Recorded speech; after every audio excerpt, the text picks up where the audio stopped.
দেখে নেব খেলার সময় শিরোনাম। শেষ মুহূর্তের গোলে ম্যাচ হারায় হতাশ দর্শকরা, নিজের কৌশলে ভুল নেই বললেন কাবরেরা, কোচের চরম সমালোচনা সমর্থকদের। জায়ানকে যদি প্রথম থেকে নামাতো হইতো তাহলে আরো ভালো খেলা হইতো আমার মনে হয়। ক্যাবরেরার মতো দেখছি আমরা, ক্যাবরেরা আমাদের দলের যোগ্য না। নির্ধারিত সময়ে হবে বিপিএল, প্রস্তুতি নিচ্ছে গভর্নিং কাউন্সিল, উইকেটের মান উন্নয়নে মনোযোগী বিসিবি বললেন গ্রাউন্ডস কমিটির নতুন ভাইস চেয়ারম্যান রাহাত শামস। এবং ফিফা বিশ্বকাপ বাছাই পর্বে রাতে মাল্টার মুখোমুখি হবে নেদারল্যান্ডস, ক্রোয়েশিয়ার প্রতিপক্ষ চেক রিপাবলিক। প্রীতি ম্যাচে কাল দক্ষিণ কোরিয়ার বিপক্ষে নামবে ব্রাজিল।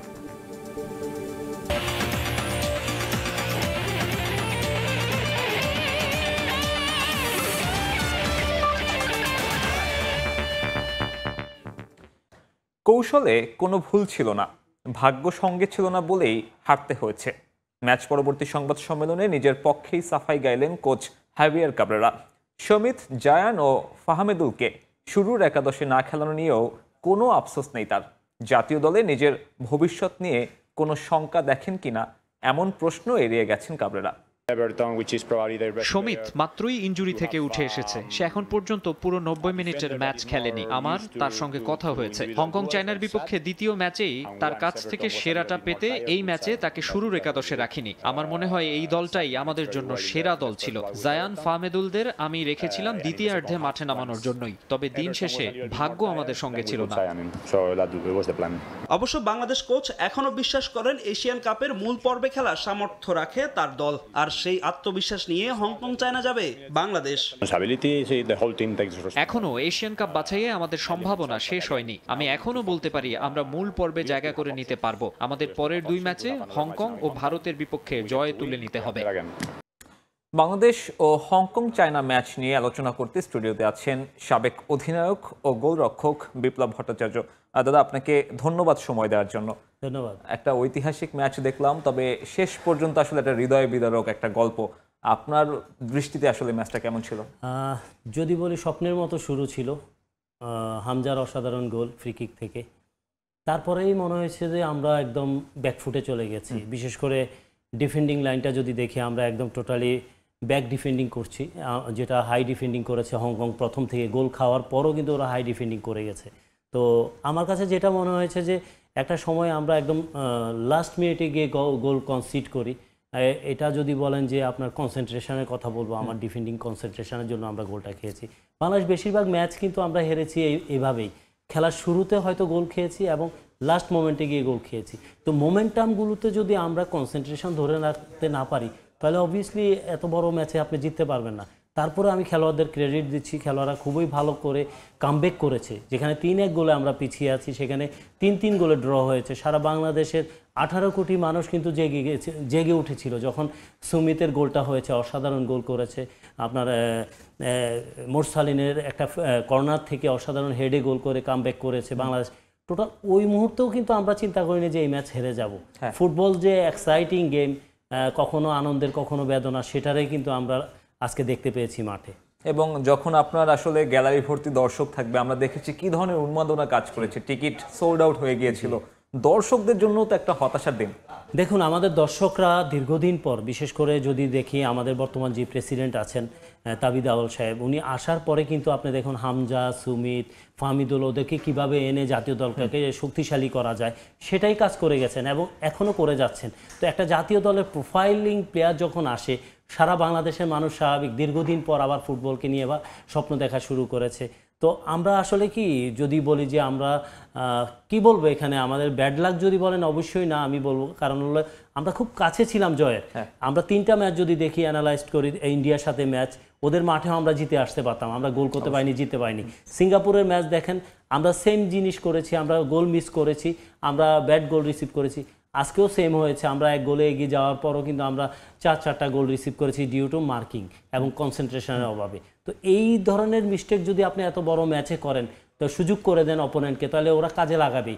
আমি অবশ্যই আজকের ম্যাচটা যদি বলি যে আমার টিমকে, বিশেষ করে আপনার জায়ান, ফাহমিদুল, জামাল এবং সুমিত নামার পর টোটালি টিমের গেম মোমেন্টামে চেঞ্জ হয়ে গেছে এবং বাংলাদেশ কিন্তু একের পর এক অ্যাটাক করছিল, বিশেষ করে জায়ান যেভাবে উঠছিল, সুন্দর ক্রসগুলো করছিল, জামাল ভুঁইয়া দিচ্ছিল, ভালো বল সেট পিস করছিল এবং ফিনিশিংগুলো হচ্ছিল সুন্দর। তো আমার মনে হয় যে এখানে জায়ানকে মনে হয় আরেকটু আগে যদি নামানো যেত, অ্যাটাকিংটা পারতো, সুমিতকে আরেকটু আগে নামানো হলেও আমার কাছে মনে হয় বেটার হতো। আমি আসলে এই পয়েন্টই দাদা আসতে চাচ্ছিলাম, আসলে আমরা খুব একটা গদ বাঁধা প্র্যাকটিসের মধ্যে পড়ে আছি কিনা। 60 মিনিটে 3টা চেঞ্জ আমরা দেখলাম, যেখানে 45 মিনিটে আমরা আসলে পিছিয়ে গিয়েছিলাম।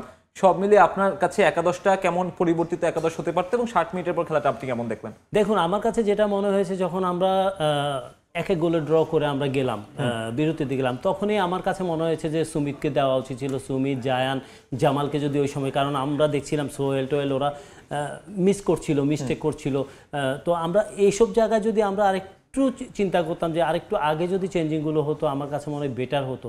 আর সবচেয়ে বড় জিনিস যে এই ধরনের একটা ম্যাচে যদি আমার গোল কনসিড করি, বাজে গোল রিসিভ করতে থাকি, তাহলে আপনি ম্যাচ জিততে পারবেন না। তারপরে আমি খেলোয়াড়দের অবশ্যই ধন্যবাদ দিচ্ছি যে এই ম্যাচ 3-1 গোলে পিছিয়ে থাকার পরও আমরা গোল করে ফিরে এসেছি। তো এই মোমেন্টামটা কিন্তু বাংলাদেশের মানুষের জন্য অনেক বড় ছিল, যখন 3-3 গোলে ড্র হয়েছে, 3-3 গোলে হয়ে গেছে, খেলা শেষ হবে, বাঁশি বাজবে, আমরা আনন্দ করব। সত্যি কথা যে একটা পয়েন্ট পেলো আমাদের জন্য অনেক খুশির ছিল। অবশ্যই। এবং কোচ বলছিলেন ম্যাচ পরবর্তী সংবাদ সম্মেলনে যে সমিতের যে চোটটা ছিল মাস দুয়েক আগে, সেই চোটের কারণে তাকে হয়তো বিশ্রাম দিচ্ছে। বাট এই ধরনের ক্রুশাল ম্যাচে আপনি কি মনে করেন এটা আসলে অ্যাপ্রোপ্রিয়েট? দেখুন, কোচ ডিসাইড করবে, উনি সর্বা, কারণ দিন শেষে ধরেন ভালো কিছু হলে কোচকে অবশ্যই বাহাবা দিত, খারাপ হলে সবাই বলবে। এটাই ফুটবল আর এটাই ক্যারেক্টার। একটা জায়গায় যখন আপনি ভালো কিছু করবেন তখন সবাই আপনাকে বাহাবা দিবে। তো দিন শেষে আসলে আবেগের জায়গা ফুটবল। আমাদের মানুষ কিন্তু ধরেন খুব কাছে গিয়েও কিন্তু হতাশ হচ্ছে। তো এসব কারণে অনেকে ক্ষোভের সাথে অনেক কথা বলে। তো আমার মনে হয় যে অ্যাজ এ প্রফেশনালি কোচ তার মতোই কথা বলবে, উনি যেটা ভালো বুঝেছেন সেটাই করেছেন। তারপরেও ধরেন লেটস সি, আমাদের সামনে আরও 2টো ম্যাচ আছে, বিশেষ করে হংকং এবং ইন্ডিয়ার সাথে আমাদের হোম গ্রাউন্ডে খেলা। তো আমার কাছে মনে হয় যে হংকংয়ের ম্যাচটা অনেক টাফ ম্যাচ হবে। আমরা আজকে খেলে আবার ট্রাভেল করবে আমাদের টিম, তো হংকংয়ে গিয়ে অ্যাওয়ে ম্যাচ, ওরাও আমাদের সাথে ট্রাভেল করে গিয়ে খেলবে। দিন শেষে ওরা অ্যাওয়েনেসটা হয়তো কাজে লাগাবে আমার কাছে মনে হয়। দাদা, আমরা মিতুল মার্মাকে দেখলাম, অনেক সমালোচনা হচ্ছে, দর্শকদের মাঝে প্রতিক্রিয়া আছে। আপনার কি মনে হয় আসলে যখন ডিফেন্স এই ধরনের এরর করে, ভুল করে, তখন আসলে গোলকিপারের দায় কতটুকু থাকে? দেখুন, একটা জায়গায় কি আপনার যখন একের পর এক মিস্টেক করতে থাকবে, একটা গোলকিপার অবশ্যই হয়ে যাবে, পাজলড হয়ে যাবে। তো আমার কাছে মিতুলকে আপনি দোষারোপ করার চাইতে আমার সবার আগে চিন্তা করা উচিত যে সেট পিসগুলো থেকে আমরা গোল খেয়েছি, ক্রস বা কাটব্যাক থেকে, ওইগুলোতে আমাদের মার্কিং খুবই পুয়ার ছিল। তো ওইসব জায়গায় ডি এর মধ্যে থেকে যদি আপনার শর্ট রেঞ্জে গোল করে, মিতুলের কিছু করা যায় না। তারপর মিতুলের দেখেন একটা অসাধারণ সেভ ছিল, 1-2টা সেভ ছিল। তো মিতুল মানে ডে বাই ডে সে কিন্তু ভালো করে আসছে জাতীয় দলে, সো ভালো খেলছে। তো আমার মনে হয় যে mistake part of the game. তো আমার মনে হয় যে এই জিনিসগুলো আমাদের চিন্তা করতে হবে, আমরা এত মিস্টেক করছি কেন। আর আমার কাছে মনে হয়েছে আজকে তপু টিমে নেই হয়তো ইনজুরির জন্য, তো তপুর অ্যাবসেন্স আমাকে খুব হতাশ করেছে। তপু থাকলে হয়তো এই মিস্টেকগুলো হতো না আমার। এবং একটা ক্যাপ্টেন্স ক্যারেক্টার কি মিসিং ছিল মাঠে। জামাল ভুঁইয়া প্রথম ক্যাপ্টেন, সে নেই, তপু বর্মন নেই। আপনার কি মনে হয় যে ম্যান মার্কিং এর যে বিষয়গুলো বলেন, এটা ক্যাপ্টেন্সের একটা? দেখুন, লিডিং অবশ্যই একটা অনেক বড় ব্যাপার, ফ্যাক্টর, একটা দলের লিডার অনেক বড় ব্যাপার। তারপরেও আমি বলবো যে ডিফেন্ডিংয়ে দেখেন, আজকে যদি ম্যাচটা টোটাল দেখেন, হামজার এফোর্ট অসাধারণ ছিল। সে ডিফেন্ডিংও করছে, সে অ্যাটাকিংয়েও যাচ্ছে এবং গোল স্কোরিংও করছে। সো একটা খেলোয়াড়ের কাছ থেকে আপনি আর কত প্রত্যাশা করতে পারেন? তো আমার মনে হয় যে ফুটবল 11 জনের খেলা, সবাই যদি একটা রিদমে, একটা লেভেলে যদি পারফরমেন্স করে, অবশ্যই ভালো রেজাল্ট পাবেন। আপনি ইয়ের কথাই বলেন, হংকংয়ের কথা বলেন, 3-3 গোলে হওয়ার পরও কিন্তু ওরা খেলা ছাড়েনি। ওদের এফোর্টটা দেখেন, ওরা সুযোগটা পেয়েছে, সুযোগটা কাজে লাগিয়েছে। আমরা পারিনি, আমরা ম্যাচ হেরেছি। তো এখানেই আমাদের সাথে ওদের ডিফারেন্ট। আমাদের মোটামুটি দাগে যদি বলি, আমাদের এশিয়ান কাপ কোয়ালিফায়ার স্বপ্ন শেষ, হয়তো টেকনিক্যালি টিকে আছে। মানে এখান থেকে আসলে পরের ধাপটা কি হতে পারে আপনার কাছে? দেখুন, আমি শুধু এটাই প্রত্যাশা করব, নেক্সট ম্যাচটা হংকংয়ে আমরা ভালো অন্তত একটা পয়েন্ট নিয়ে ব্যাক করি। ইন্ডিয়ার সাথে আমার বিশ্বাস, আমাদের দলের যে প্রোফাইল, যদি আমরা আমাদের প্ল্যান ওয়াইজ খেলতে পারি, কোনো মিস্টেক না করি, ইন্ডিয়ার সাথে আমরা আমাদের মাঠে জিততে পারবো, সেই কনফিডেন্স আমার আছে বাংলাদেশ টিমের। এবং সেখান থেকে যদি আমরা গ্রুপ পর্বটাতে 3 বা 2 শেষ করতে পারি, সেটাও কি বাংলাদেশ ফুটবলের জন্য একটা বড় অ্যাচিভমেন্ট, একটা সম্মানের ব্যাপার। দেখুন, হার জিত বা আমার সেকেন্ড রাউন্ডে যেতে হবে সেটা না, মানুষকে ফুটবল দিয়ে ভালো মানুষের যে প্রত্যাশা নিয়ে মাঠে আসছে সেই প্রত্যাশা অনুযায়ী যদি আমরা খেলেও হেরে যাই তাও মানুষের দুঃখ থাকবে না। আজকে যেমন 3 গোল খেয়ে পিছিয়ে ছিলাম, 3 গোল হওয়ার পর মানুষ যে এক্সাইটেড ছিল আমাদের দর্শকরা, তো শেষ পর্যন্ত আমরা সেই এক্সাইটেডটা ধরে রাখতে পারিনি, হতাশ হয়ে আমাদের দর্শকরা গেছে। তো আমার মনে হয় যে নেক্সট 2টো ম্যাচ আমাদের দর্শকদের জন্য খেলা, সম্মানের জন্য খেলা, বাংলাদেশের ফুটবলের যে একটা উন্মাদনা ফিরিয়ে এনেছে আমাদের ফুটবল ফেডারেশন বর্তমান সভাপতি, অন্তত এই জন্য হলো আমাদের 2টা ম্যাচ থেকে অন্তত আমরা যদি 4টা পয়েন্ট নিয়ে শেষ করতে পারি, হোয়াট অ্যাবাউট আমাদের স্টেজ, আমরা কোন স্টেজে থাকবো সেটা ডাজেন্ট ম্যাটার, কিন্তু এই দেশের মানুষ যেন ফুটবলকে নিয়ে যে আশা বেঁধেছে সেই আশাটা যেন আগামীতে ধরে রাখতে পারে সেটাই প্রত্যাশা। দাদা, আমরাও একই আশা করি। আমাদের কাছে আরেকটি প্রতিবেদন এসেছে, আমরা সেই প্রতিবেদন দেখতে চাই। হাবিয়ার কাবরেরার জন্যই বাংলাদেশ হেরেছে বলে মনে করেন ফুটবল সমর্থকরা। প্লেয়ার সিলেকশন থেকে শুরু করে বদল সব জায়গাতেই তার ব্যর্থতা দেখছেন তারা, এমনকি তার কৌশলও যুগোপযোগী ছিল না বলেও মত তাদের। তাই অনতিবিলম্বে তার পদত্যাগ চান ফুটবল ভক্তরা। এমন একটা হারের পর হাভিয়ার ক্যাবরেরাকে নিয়ে দোধ্বনি দেবেন সমর্থকরা, এটাই স্বাভাবিক। তার কৌশল, প্লেয়ার সিলেকশন কিংবা বদলে সবই গেছে বাংলাদেশের বিপক্ষে, যার খেসারত গুনছে বাংলাদেশ এশিয়া কাপ থেকে ছিটকে গিয়ে। ম্যাচ শেষে হাসি নিয়ে মাঠ ছাড়ার বদলে ভক্তরা ফিরেছেন একরাশ হতাশা নিয়ে। কেন সাদের মতো ফুটবলার পুরো 90 মিনিট গেম টাইম পান তার জবাব নেই ভক্তদের। একইভাবে তাদের প্রশ্ন, জায়ান, সামিদ, জামালের মতো ফুটবলার থাকার পরও কেন মূল একাদশে সোহেল রানা, ফাহিমরা? সাদা তখন খেলবে কেন? ও বল ধরতে পারে না, বলের পিছনে ওকে ধরবে কেন? ওরে খেলবে কেন? জায়ানরা কোন খেলালে তো আমরা ম্যাচ জিততাম। 22 নম্বর প্লেয়ার সাদের জন্য প্রথম 3টা গোল ওর জন্য হয়েছে, ওই খেলছে না, ওই 90 মিনিট খেলো। হাভিয়ার কাবরেরার জন্য লম্বা সময় ধরে ভুগছে বাংলাদেশ। সম্ভাবনা থাকার পরও এবার ছিটকে গেল এশিয়া কাপ থেকে, যার পেছনে পুরো দায় সমর্থকরা দেখছেন কাবরেরার। আর তাই দাবি একটাই, দ্রুত সরাতে হবে স্প্যানিশ কোচকে। কারাবেরাকে চেঞ্জ করার খুবই প্রয়োজন। তার কি পারফরমেন্সে, তার কখন কোন প্লেয়ার কোন পজিশনে নামানোর প্রয়োজন সেটা জানি না। দয়া করে কোচ চেঞ্জ করুন। পাশাপাশি দল নির্বাচনেও কাবরেরা অসাধু উপায় অবলম্বন করেছেন বলে দাবি ভক্তদের। দেশের ফুটবল ধ্বংসের পেছনে যে সিন্ডিকেট রয়েছে, কাবরেরা তার অংশ বলেও মনে করেন তারা। এই ম্যাচ কেন হারলো বাংলাদেশ সেটা বিশ্লেষণ করার জন্য কোনো ফুটবল বোদ্ধা হওয়ার প্রয়োজন নাই। ম্যাচের একদম শুরু থেকে হাভিয়ার কাবরেরার যে টিম সিলেকশন যে ভুল ছিল এবং সাবস্টিটিউট নির্বাচনেও তিনি যে দক্ষতার পরিচয় দিতে পারেননি, এটা কিন্তু একেবারে পরিষ্কার। সুতরাং বাংলাদেশের ফুটবল সামনের দিকে এগিয়ে নিতে হলে ঠিক এই মুহূর্তে কোচের পরিবর্তন ছাড়া বিকল্প অন্য কিছু মনে হচ্ছে না। জাতীয় স্টেডিয়াম থেকে SM ইকবাল, সময় সংবাদ, ঢাকা। দাদা, দর্শকদের কথা শুনছিলাম, একদম সোজা সাপটা প্রশ্ন, আপনার কাছে কি মনে হয় কাবরেরা আসলে বাংলাদেশ দলের জন্য কতটুকু উপযুক্ত এবং তার দল সিলেকশন প্রশ্নবিদ্ধ কিনা? দেখুন, এই প্রশ্নটা আপনি আমাকে করেছেন, আমি একজন কোচ এখন। সো আমি কাবরেরার সাথেও কাজ করেছি, দীর্ঘদিন কাজ করেছি, প্রায় 2 বছর কাজ করেছি। আমাদের টেকনিক্যাল কমিটি আছে ফুটবল ফেডারেশনে, সম্মানিত টেকনিক্যাল কমিটি ডিসাইড করবেন ওনার পারফরমেন্স। আসলে আমি একটা কোচকে সরাসরি কোনো কিছু বলতে চাই না, কারণ টোটালি এটা নিয়ে কথা বলবেন আমাদের technical committee. But as a coach আপনি কি মনে করেন দিস 11 কুড বি বেটার? দেখুন, দিন শেষে একটা জিনিসই আমি বুঝি যে আপনি রেজাল্ট দিতে পারলে আপনি ভালো অবস্থায় থাকবেন, রেজাল্ট না দিতে পারলে অবশ্যই খারাপ অবস্থায় থাকবেন। তো এটা ডিসাইড করবে ফুটবল ফেডারেশন, কারণ ওনার সাথে একটা কন্ট্রাক্ট আছে, আমরা জানি প্রফেশনালি কন্ট্রাক্ট। সো ওইটার উপর ডিপেন্ড করবে ওনারা কি করবেন। দাদা, আপনার একটা লম্বা ক্যারিয়ার ডোমেস্টিকে, আপনার ন্যাশনাল টিমেও লম্বা ক্যারিয়ার, আপনি কি মনে করেন ন্যাশনাল টিমে সিন্ডিকেটের প্রভাব রয়েছে? দেখুন, সিন্ডিকেট সম্বন্ধে আমার ধারণা কম। আসলে আমি একটা জিনিসই বুঝি, বাংলাদেশের ফুটবলকে ভালো কিছু দিতে হলে ভালো মানের সবাই থাকতে হবে প্রত্যেকটা জায়গায়, প্রত্যেকটা সেক্টরে। তো আমার মনে হয় যে ডিসাইড করবে আমাদের ফুটবল ফেডারেশনের নতুন, আপনি জানেন যে বর্তমান কমিটি এসেছেন 1 বছরের মতো। তো এর মধ্যে ফুটবলটাকে একটা নবজাগরণ উপহার দিয়েছেন এবং ডে বাই ডে কাজ করে যাচ্ছেন। তো আমার বিশ্বাস খুব তাড়াতাড়ি আমরা হয়তো ভালো কিছু দেখতে পারবো। বাংলাদেশের ফুটবলের মানুষের যে চাওয়া পাওয়া সেটা অবশ্যই প্রত্যাশা পূরণ করবে আমাদের বর্তমান প্রেসিডেন্ট, আমি বিশ্বাস করি। এই যে প্রবাসী ফুটবলাররা দেশের জার্সি গায়ে তাদের ডেডিকেশনগুলো, আপনার কি মনে হয় যে এটা আসলে যথেষ্ট ফুটবলের পুনর্বিপ্লবের জন্য? দেখুন, আমি ওদের প্রবাসী বলবো কেন, ওরা আমাদের বাংলাদেশি ভাই, হয়তো দেশের বাইরে থেকে খেলছেন, ওদের পরিবার থাকে ওইখানে বড় হয়েছেন, কিন্তু ওরা বাংলাদেশি। তো আমি কখনোই ওদের প্রবাসী বলবো না, ওরা আমাদের বাংলাদেশি ভাইরা, ওরা আমাদের দেশের জন্য খেলছেন, ওরা ডেডিকেটেড। আপনি হামজার এক্সপ্রেশন দেখুন ম্যাচ হারার পরে, এবং আমাদের ফামিদুল থেকে শুরু করে সুমিত, প্রত্যেকটা খেলোয়াড়ে। তো এখানে লাল সবুজের পতাকার জন্য ওরা খেলতে আসছে, সব কিছু ছেড়ে বিশ্বের ভালো ভালো দেশে খেলছে, ইংল্যান্ডের মতো লিগে খেলে। তো এত কিছুর পরও কিন্তু বাংলাদেশের জন্য এসেছে, দেশের জন্য ভালোবাসা। তো আমি মনে করি ওদের সম্মান করি, কারণ জামাল ভুঁইয়ার কথা বলেন, দীর্ঘদিন ধরে দেশকে সার্ভিস দিচ্ছেন। তো আমার মনে হয় যে ওরা কিন্তু দেশের মায়ায় এসেছেন, লাল সবুজের পতাকার জন্য এসেছেন। ওরা আমাদের ভাই, ওরা আমাদের বাংলাদেশি, আমি কখনোই ওদের প্রবাসী বলবো না। এবং তাদের কাছ থেকে আসলে আমাদের লোকাল ফুটবলারদের কতটুকু শেখা উচিত, বোঝা উচিত? অবশ্যই ওদের মধ্যে প্রফেশনালিজম অনেক, কিভাবে মেনটেন করা, এবং একজন প্রফেশনাল খেলোয়াড় হতে হলে তাদের কি কি মেনটেন করতে হবে, এই জিনিসগুলো ফলো আপ করা। তাদের হাম্বেলনেস, আপনি যদি হামজার কথা বলেন, ওর যে প্রোফাইল, সে অনুযায়ী সে যেভাবে হাম্বেল, মানুষের খুব কাছে যাওয়া, প্রত্যেকটা প্লেয়ারকে আপন করে নেওয়া, কোচিং স্টাফকে আপন করে নেওয়া। তো এটা আসলে একটা জিনিস, আমরা যেমন বট গাছ দেখি, যত বড় হয় নিচের দিকে নুয়ে যায়, সেম একটা বড় প্লেয়ারের এটাই গুণ।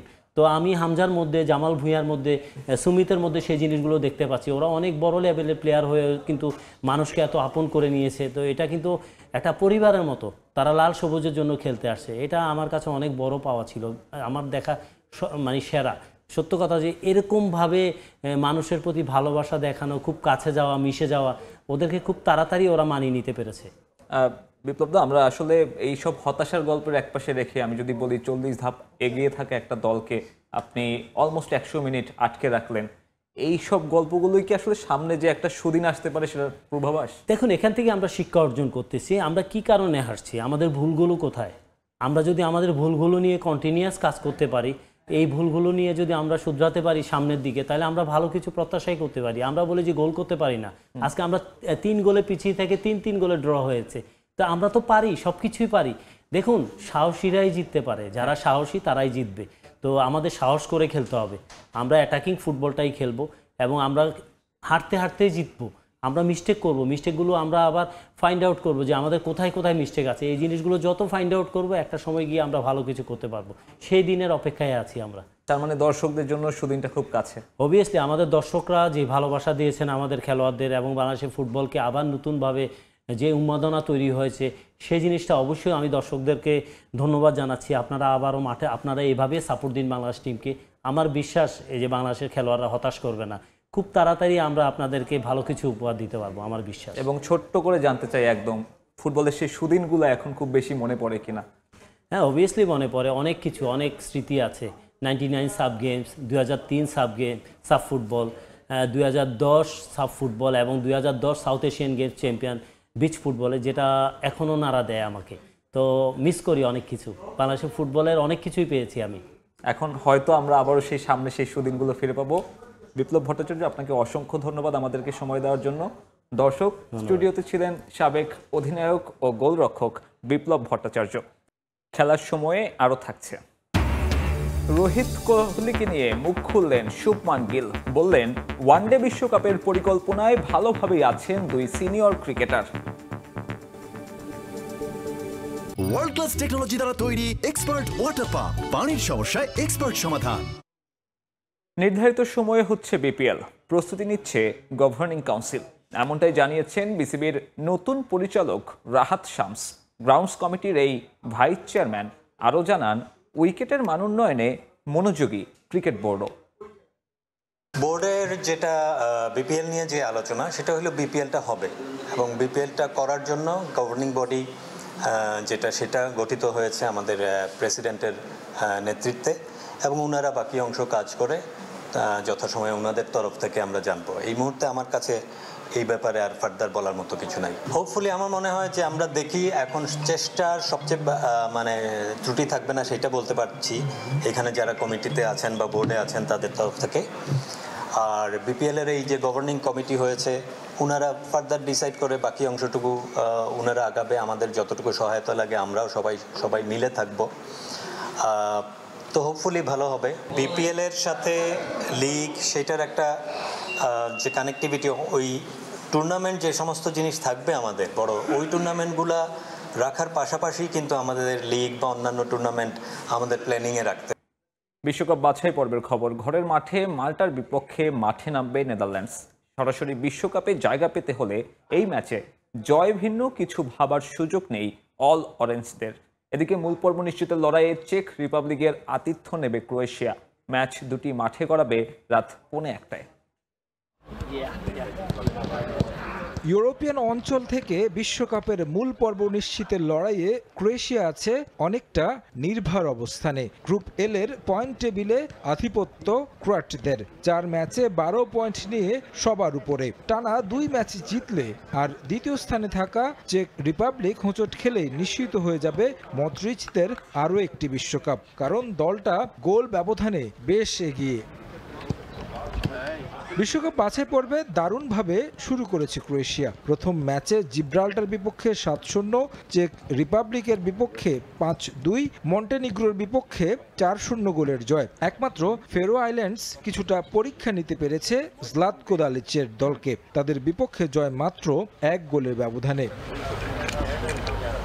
প্রথম দেখায় বড় জয় পাওয়ায় এই ম্যাচেও পরিষ্কার ফেভারিট ক্রোয়াটরা। বিশ্বকাপের মূল পর্ব নিশ্চিতের মিশনে এই ম্যাচে জয় এগিয়ে দিবে রেসে। তবে এই ম্যাচে কিছুটা পরীক্ষা নিরীক্ষা করতে পারেন জ্লাতকো দালিচ।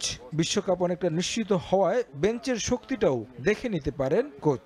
ইনজুরিতে আছেন বায়ার্ন মিউনিখ তারকা জোসেফ স্টেনিসিক। বিশ্বকাপ বাছাই পর্বে আরেক ম্যাচে মুখোমুখি হবে মাল্টা ও নেদারল্যান্ডস। আগের দেখায় 8-0 গোলের জয় পেয়েছে ডাচরা। এই ম্যাচেও তাই বড় জয়ের অপেক্ষায় থাকবে তারা, কারণ গোল ব্যবধানে এগিয়ে যেতে যা বড় নিয়ামক হবে রোনাল্ড কোম্যানের। বাছাই পর্ব থেকে সরাসরি বিশ্বকাপ নিশ্চিতের দ্বারপ্রান্তে আছে তারা। পোল্যান্ডের সমান পয়েন্ট হলেও গোল ব্যবধানে এগিয়ে আছে। এই ম্যাচেও পরীক্ষা নিরীক্ষা করতে পারেন কোম্যান। ম্যাম্পিস ডিপাই এখন পর্যন্ত নেদারল্যান্ডসের হয়ে সবচেয়ে বেশি 51 গোল করেছেন। বিশ্রাম দেয়া হতে পারে তাকে, তবে Gakpo, মালেন, Simmons, de Jong, Virgil van ডাইকদের নিয়ে জয় পাওয়া কঠিন হওয়ার কথা নয় অরেঞ্জ আর্মিদের। তারেক হাসান শিমুল, সময় সংবাদ। রোহিত শর্মার কাছ থেকে ওয়ানডের ক্যাপ্টেন্সি কেড়ে নেওয়ার পর বিশ্বকাপেও তাকে রাখা নিয়ে ওঠে প্রশ্ন। বিরাট আর রোহিতকে বিশ্বকাপে রাখা নিয়ে এবার মুখ খুললেন নতুন অধিনায়ক শুভমান গিল নিজেই। ওয়ানডে বিশ্বকাপের পরিকল্পনায় বেশ ভালোভাবেই আছেন এই দুই অভিজ্ঞ ক্রিকেটার বলে মন্তব্য করেন তিনি। ভারতের ক্রিকেটের শেষ হলো রোহিত শর্মার অধিনায়কত্বের যুগ। চ্যাম্পিয়ন্স ট্রফির পর আর 50 ওভারের ক্রিকেটে মাঠে নামেননি হিটম্যান। সেখানেই ওয়ানডেতে রোহিতের শেষ দেখে ফেলেছিলেন ভক্তরা। ধারণা করা হচ্ছিল ওয়ানডে বিশ্বকাপের আগে হয়তো পরিবর্তন করা হবে ক্যাপ্টেন্সি। তবে হঠাৎই রোহিতকে সরিয়ে 50 ওভারের ক্রিকেটে অধিনায়কের দায়িত্ব তুলে দেওয়া হলো শুভমান গিলকে, জানিয়ে রীতিমতো ক্ষোভে ফুঁসছেন রোহিত ভক্তরা। লম্বা সময় ধরে গুঞ্জন অস্ট্রেলিয়ার বিপক্ষে সিরিজ দিয়েই অবসরের ঘোষণা দেবেন রোহিত শর্মা ও বিরাট কোহলি। ক্যাপ্টেন্সি হারানোর পর সে গুঞ্জন মেলে ডালপালা। ফর্ম ও পারফরমেন্স বিবেচনায় এখনও দারুণ ছন্দে আছেন হিটম্যান। তাকে অধিনায়কত্ব থেকে সরিয়ে দেয়ায় ক্ষোভ উগরে দেন দেশটির সাবেক ক্রিকেটাররাও। আর অধিনায়কত্ব বদলের পর নির্বাচক অজিত আগাকারের মন্তব্যে ফুটে ওঠে রোহিতকে বিশ্বকাপে না রাখার আভাসও। এরপর প্রশ্ন ওঠে ওয়ানডে বিশ্বকাপে থাকবেন তো রোহিত শর্মা? টেস্টের পর ওয়ানডের অধিনায়কত্ব পাওয়া শুভমান গিল এবার মুখ খুললেন রোহিত কোহলির ভবিষ্যৎ নিয়ে। 50 ওভারের বিশ্বকাপে এই দুই কিংবদন্তি থাকবেন কিনা তা নিয়ে এবার ইতিবাচক উত্তর মিলল গিলের কাছ থেকে। নির্বাচকের কথার উল্টো সুর এবার শুভমানের কণ্ঠে। ওয়ানডে বিশ্বকাপের পরিকল্পনায় আছেন দুই সিনিয়র ক্যাম্পেইনার। রোহিত কোহলিকে নিয়েই সাজানো হচ্ছে বিশ্বকাপ জয়ের ছক। শুধু তাই নয়, এই দুজনের দলে থাকা নির্ভর করবে পুরো টিমকে বলেও মন্তব্য করেন তিনি। রোহিত বিরাটের যে অভিজ্ঞতা এবং দক্ষতা রয়েছে তা খুব কম ক্রিকেটারই থাকে। খুব কম ক্রিকেটারই তাদের মতো এত ম্যাচ জেতাতে পেরেছে ভারতকে। এই দক্ষতা, মান এবং অভিজ্ঞতা বিশ্বের খুব বেশি খেলোয়াড়ের নেই। তাই বিশ্বকাপের পরিকল্পনায় তারা খুব ভালোভাবেই আছেন। রোহিত ভাইয়ের থেকে অনেক কিছু শিখতে পেরেছি। তার সবচেয়ে বড় গুণ হলো যে কোনো পরিস্থিতিতে মাথা ঠান্ডা রাখা। যেভাবে গোটা দলের মধ্যে একটা বন্ধুত্ব তৈরি করে, সেটা আমারও ইচ্ছা। এই গুণগুলো আমি তার থেকে নিতে চাই। এদিকে ওয়েস্ট ইন্ডিজ সিরিজের দ্বিতীয় টেস্টের মাঝপথে হঠাৎই অধিনায়কত্ব পান শুভমান গিল। টেস্টের পর ওয়ানডের দায়িত্ব পাওয়া গিল নিজেও জানতেন না ক্যাপ্টেন্সি পাওয়ার বিষয়টি। দায়িত্ব পেয়ে এবার সব ট্রফি জয়ের প্রত্যাশা তার। আমি ভবিষ্যতের দিকে তাকিয়ে আছি, তবে যতটা সম্ভব বর্তমানে বাঁচতে চাই। আগে আমি কি করেছি বা দল কি সাফল্য পেয়েছে সেসব মাথায় রাখতে চাই না। আগামী কয়েক মাসে সব ট্রফি জিততে চাই। টেস্ট ম্যাচের মাঝে ঘোষণা করা হলো আমি অধিনায়ক হয়েছি। এর আগে খুব বেশি কিছু জানতাম না। নিঃসন্দেহে এটা সম্মানের, একই সঙ্গে অনেক দায়িত্বের কাজ। নতুন ফরম্যাটে দলকে নেতৃত্ব দেওয়ার জন্য মুখে আমি গেল কয়েকটা মাস খুব ভালো কাটিয়েছি। ওয়ানডে বিশ্বকাপে রোহিত কোহলির অন্তর্ভুক্তিতে আরও একটা ওয়ার্ল্ড কাপ জিততে মুখিয়ে ভারত দল। তাজিন খন্দকার, সময় সংবাদ। এ পর্যায়ে খেলার সময় শীর্ষ সংবাদ জানিয়ে দিচ্ছে আরেকবার। শেষ মুহূর্তের গোলে ম্যাচ হারায় দর্শকরা হতাশ। নিজের কৌশলে ভুল নেই বললেন কাবরেরা। কোচের চরম সমালোচনা দর্শকদের। যদি প্রথম থেকে নামাতো হইতো তাহলে আরো ভালো খেলা হইতো আমার মনে হয়। ক্যাবরেরার মতো দেখছি আমরা, ক্যাবরেরা আমাদের দলের যোগ্য না। এবং নির্ধারিত সময়ে হবে বিপিএল, প্রস্তুতি নিচ্ছে গভর্নিং কাউন্সিল। উইকেটের মান উন্নয়নে মনোযোগী বিসিবি বললেন গ্রাউন্ডস কমিটির নতুন ভাইস চেয়ারম্যান রাহাত শামস।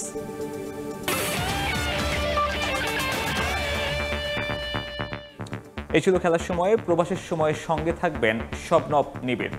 ধন্যবাদ মিথুন। প্রবাসের সময় নিয়ে ফিরছি কিছুক্ষণ পর, সঙ্গেই থাকুন সময়ের।